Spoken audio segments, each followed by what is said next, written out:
I was surrounded by a lot of Sicilians in Australia who would chant crazy Italian prayers and sing in church like that when I was a little girl. And I'd stare at them going, this is really weird. Hi, this is Colorful Foresight, where we intuitively connect from within. And it's woo-woo time, where we connect our woo-woo into our mundane living. So how are you doing? I'm good. I'm down under, and the cicadas might be making a bit of noise in the background, if that's what you hear. It's not the vibrations of the earth, but it is. Are they coming out of the closet? The spiritual closet? Because that is topic number 1 for today.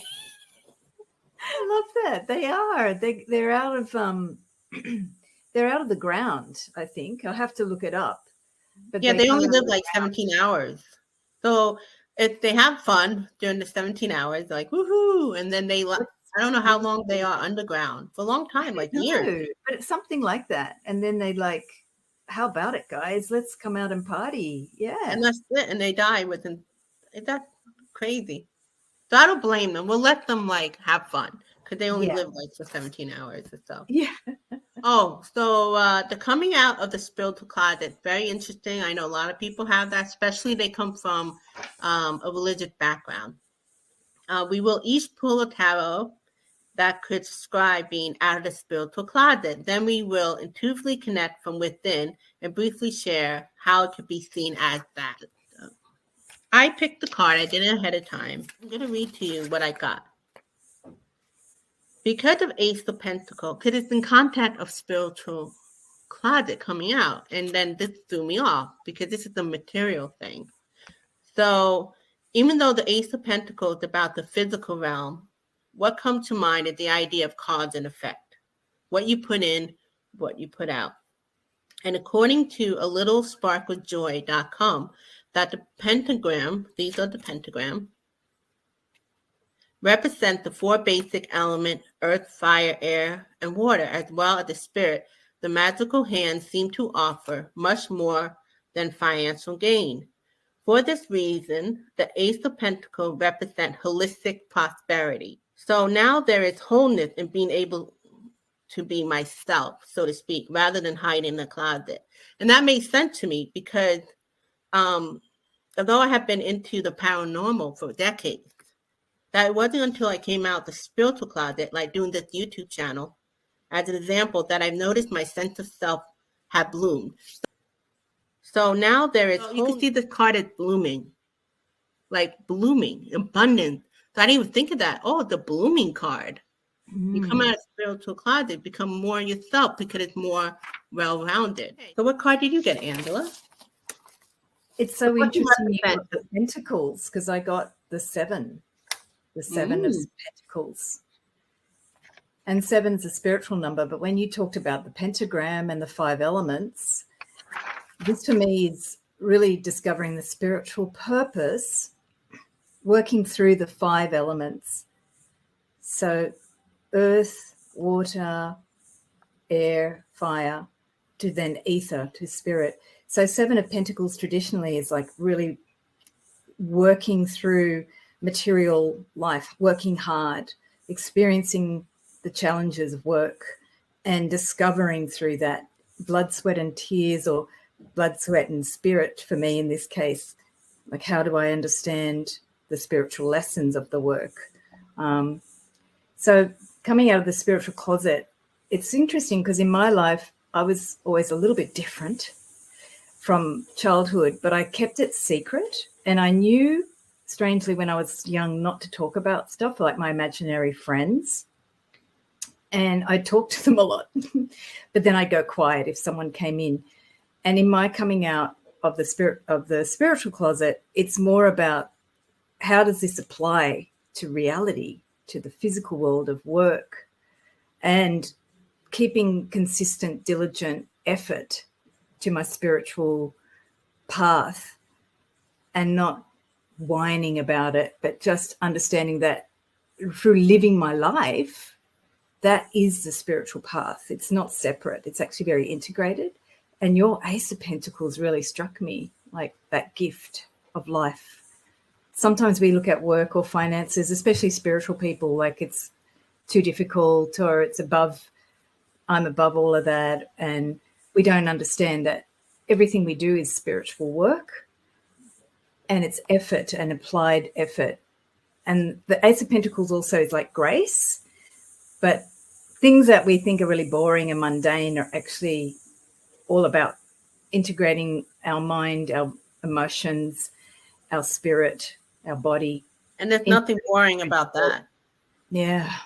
I wanted to ask you some questions to add to you coming out of the spiritual closet.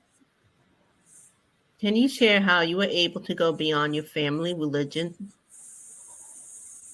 background into your spiritual journey going into your 20s to present day? I know you had the experience beforehand, but were you more coming out and about in your 20s, early?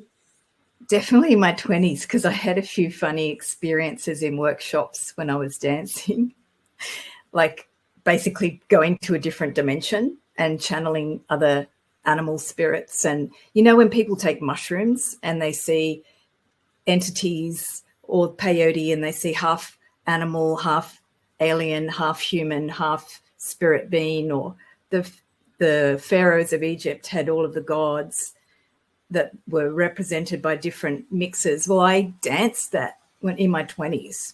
So that was my first, I would say, physical experience of coming out of the closet and then saying, this spiritual stuff, I have to go deeper. But yeah, when I was a child, I had a very religious family. And, you know, I didn't really have to go beyond religion because Italians and Sicilians are so pagan and so crazy. Like they talk to St. Francis of Assisi and they talk to him. Oh, St. Francis, I know you love the animals and I love the animals, and look how you're so nice to the animals. I was surrounded by a lot of Sicilians in Australia who would chant crazy Italian prayers and sing in church like that when I was a little girl. And I'd stare at them going, this is really weird. So I had a lot of ritualistic Italians around me that prayed a lot. So to me, when I went to more the Indian style more recently, like with you in 2012, we discovered our teachers in India. They were doing chanting just like when I grew up, and they were repeating the rosary and praying to Jesus and saying, oh, Jesus, help me. You must take away this disease or help my son or daughter. So I had a lot of that really intense Italian devotion when I grew up. So more recently, I remember my little grandmother. She literally would be in the corner doing rosary for at least an hour or two. I mean, old school style. That's what they really did. I don't think. Yeah, imagine being in a church with like 50 Italian ladies of a certain age going, so I was freaking out in church when I was little. And I had also the more Anglo version of Protestant, the more Irish Australian Catholic Church as well. So I had that spectrum. But basically, when I was a kid, I had direct connection to Jesus. So for me, church was sort of not really church. It was my connection to Jesus. And I had these intense connections with reading the Bible where I was like, yeah, Jesus, you tell those people to stop hurting the prostitutes, and you touch the lepers and you don't get destroyed by them because you're above all of that. And you tell the Romans what to do. And I was really radical. And then the next thing that helped me integrate Christianity with the more metaphysical was that basically in my direct connection with Jesus, I really, really felt the message of the Bible. I didn't care about all of the stuff that the church was carrying on about, like don't do this, don't have sex before marriage, you have to be like that, or turn around 3 times and pat your head and then bow. And I didn't get that in my Catholic school. So I had a really progressive Catholic education, which were not critical of the Vatican, but were discussing things like world poverty, how do young women assist people. yeah, my school was really about teaching you are unique and you can help through your faith. You can help. So everything to me was very integrated. And then later, because I had a direct connection with Jesus and Mary, I had an affiliation with Mary. My mother was more connected to Mary and I was more connected to Jesus. So later on, when I started doing healing, I really just felt Jesus. I know what he was doing in the healing and the miracles that they talk about in the Bible. I was experiencing that in my dance workshops, in my healing sessions. I even, Sylvia, this is what's really crazy. Like many years later, after I started healing, I met healers in Florida when I lived in Florida. And I had a friend who was an atheist, never had any spiritual upbringing.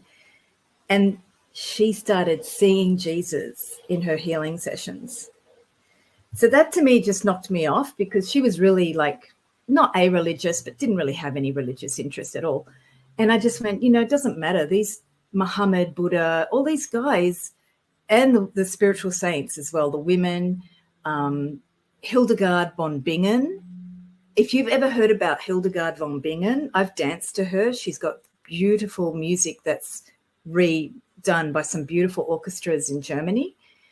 Hildegard was a woman who decided to just study mysticism. She was a savant in the 1300s or 1400s. And she created mathematics and all this advanced knowledge through downloads, spiritual downloads. Right. So they're like free from any conditioning, like the atheists, right? Because they don't have those things that get in the way, like any of the programming. So they're probably more of a pure channel. Yeah. And for my mum, when I watched her, it was devotion. So she had complete devotion and divine love. And she was my first teacher about that as a person. So it doesn't seem, I think for me, because I've gone through around several world religions now and I've dated a few as well. And that was really interesting because everybody has their own relationship with the divine. And Mum followed the saints. So she would follow St. Anthony. She would follow the different saints and their relationship was different. So to me, I grew up with not a pantheistic world, but a different way of relating to the divine through all the saints. And then as I got older, I just saw everybody has a different relationship and that's valid. And it's unique. And you are divine. You are unique. So your divine is unique. There's a teacher. What comes up for me when you speak on that about, I used to go to church and I had like a lot of like, you could tell like something's off, like I would connect with Mother Mary and I would feel the energy and all that, but I didn't feel connected with the ritual. And it wasn't until we started doing this work in India, I got to appreciate about devotion, the sacredness of the ritual. I didn't really, even though it's pretty and it's wonderful, I didn't feel it. So now that I'm starting to feel it, it doesn't, like you said, it doesn't matter what background you come from. It's just that when people start saying this is better than the other, that's the challenge. But I have to say, I probably understand your mother more now about that devotion than before.